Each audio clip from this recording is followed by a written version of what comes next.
مرنے سے کچھ منٹ پہلے موت کا فرشتہ آ کر اس مرنے والے انسان کو مبارکباد پیش کرتا ہے، اور کچھ لوگوں کے ساتھ ایسا سلوک فرشتے کرتے ہیں کہ جس کو دیکھ کر اس مرنے والے انسان کی آنکھیں پھٹی کی پھٹی رہ جاتی ہیں۔ آقا علیہ الصلوۃ والسلام نے ارشاد فرمایا کہ اگر جب فرشتے کسی نیک انسان کے پاس نیک انسان کی روح کو لینے کے لیے آتے ہیں تو اس کو آ کے سلام کرتے ہیں، وہ ان کے ساتھ فرشتے ہوتے ہیں اور آ کر اس مرنے والے انسان کو مبارکباد پیش کرتے ہیں، اور اس سے کہا جاتا ہے کہ چلو تم کو اللہ نے بلایا ہے، چلو تمہاری قبر تمہارے لیے سجائی جا چکی ہے، چلو آسمانوں پر تمہارا انتظار ہو رہا ہے۔ تو جو نیک بندہ ہوتا ہے وہ کہتا ہے کہ ٹھیک ہے، میں تمہارے ساتھ چلنے کے لیے تیار ہوں۔ اس کے بعد جیسے ہی فرشتے اس کی روح کو نکالتے ہیں تو بڑے ہی اعزاز کے ساتھ ایک دوسرے کو پکڑاتے ہیں، اس کی روح کو فرشتے آپس میں ایک دوسرے کو پکڑاتے ہیں، آسمانوں تک لے جاتے ہیں۔ اس کے بعد اس کی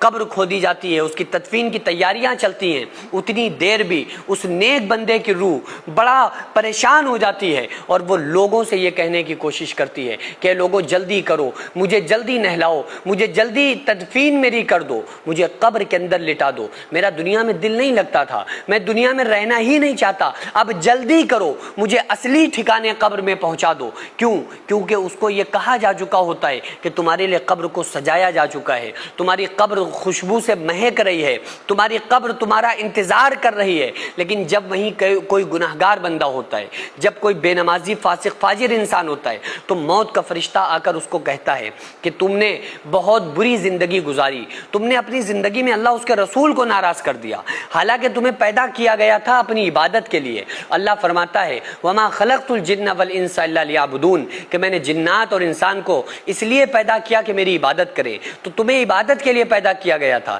لیکن تم نے جھوٹ بولا، مکر کیا، گناہ کیے، اللہ اس کے رسول کو ناراض کر دیا۔ اب تمہارا آنے والی جو منزلیں ہیں یہ بڑی خطرناک ہونے والی ہیں۔ اس کے بعد وہ فرشتہ اس کی بڑی بے دردی کے ساتھ اس کے سینے پہ ہاتھ رکھ کے اس کی روح کو اس طرح کھینچتا ہے۔ آقا علیہ السلام نے اس بات کو، اس منظر کو بھی بیان کیا۔ آپ صلی اللہ علیہ وآلہ وسلم نے ارشاد فرمایا کہ گناہگار انسان کی روح اس طرح نکلتی ہے جیسے خاردار کانٹے دار درخت کے اوپر بھیگا ہوا اون ڈالا جائے اور اس اون کو کھینچ لیا جائے، جس طرح وہ اون تار تار ہو جاتا ہے، اسی طرح مرنے والے کی ہڈیوں کو توڑ کے رکھ دیا جاتا ہے۔ اور نیک بندے کی روح کس طرح نکلتی ہے، اس بات کو آقا علیہ السلام نے بیان فرمایا کہ اس طرح روح نیک بندے کی نکلتی ہے جس طرح بچہ دودھ پیتے پیتے سو جائے، ماں اس کے منہ سے دودھ کو کھینچ لیتی ہے کہ بچہ کہیں اٹھ نہ جائے۔ اس طرح روح نکلتی ہے جس طرح گندے ہوئے آٹے میں سے بال نکال لیا جاتا ہے۔ کہنے کا مقصد یہ ہے کہ دنیا دارالامتحان ہے،